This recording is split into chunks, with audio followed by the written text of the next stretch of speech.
এবং অভিনন্দন জানাচ্ছি। আপনারা জানেন মাগুরায় 8 বছরের শিশু আসিয়া ধর্ষিত হয়েছে। ধর্ষণের পরে অসুস্থ হয়েছে, হাসপাতালে ভর্তি করা হয়েছে। আমাদের তারেক রহমান, আমাদের বিএনপির ভাইস প্রেসিডেন্ট ভারপ্রাপ্ত চেয়ারম্যান তারেক রহমান তার সমস্ত আইনি সহায়তা এবং আর্থিক সহায়তার জন্য চিকিৎসার সহায়তা করবেন। উনি একটি টিম গঠন করেছেন যাতে বিচার হয়।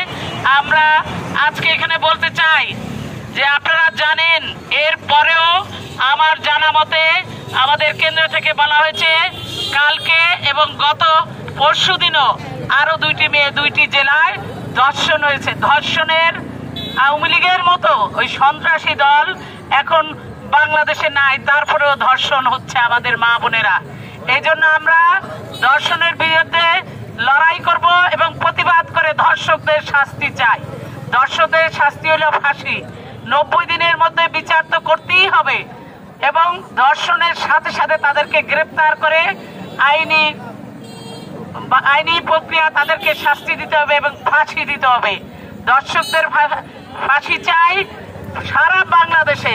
যেখানেই যে মেয়ে ধর্ষিত হবে, যে নারী ধর্ষিত হবে, যে শিশু ধর্ষিত হবে, সবাইকে আইনি প্রক্রিয়ায় আমরা বিচারে আওতা আনতে হবে।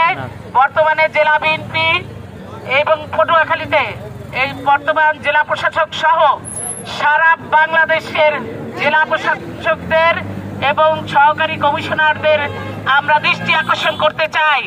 আমরা শাস্তি চাই। আমরা আর কোনো মেয়ের ধর্ষণ চাই না।